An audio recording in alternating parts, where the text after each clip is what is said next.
தமிழ்நாட்டுல ஜாதிவாரி கணக்கெடுப்பை மத்திய அரசு உத்தரவிட்டால் நான் நடத்த தயார்னு ஸ்டாலின் சொல்லிக்கிட்டே இருக்கார் இல்லையா? அது மாதிரி ஏன் மத்திய அரசு எதுக்கு உத்தரவிடணும்? ஜாதிவாரி கணக்கெடுப்பு நடத்தணும்னு நினைச்சா இவரே நடத்தலாம். பாட்னால என்ன மத்திய அரசு உத்தரவை கேட்டுட்டு அவர் நிதிஷ்குமார் நடத்திற. இதுக்கு முன்னால சித்தராமையா கர்நாடகால அதை நடத்தியிருக்காரு. மத்திய அரசு உத்தரவை கேட்டா அவர் நடத்தினார். சும்மா அப்படி மத்திய அரசை பிக்ஸ் பண்றது. ஏன்னா இவரே ஸ்ட்ரெயிட்டா நடத்தலாம்ல. ஸ்டாலின் ஏன் நடத்தல?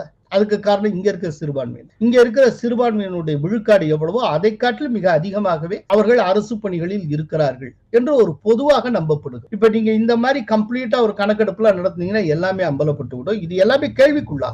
சிறுபான்மையினரும் ப்ரொடெக்ட் பண்ணி ஆக வேண்டியிருக்கு இங்க ஏன்னா அது ஒரு மிகப்பெரிய வாக்கு வங்கி டிஎம்கே. மோராலஸ் ஒரு 10% வாக்கு வங்கி. இன்னைக்கு டிஎம்கேக்கு இருக்கக்கூடிய மிகப்பெரிய அட்வான்டேஜ் என்னன்னா ரெண்டு தான். ஒன்னு, சிறுபான்மையினருடைய அசைக்க முடியாத வாக்கு வங்கி 10%. அந்த 10%க்கு எந்த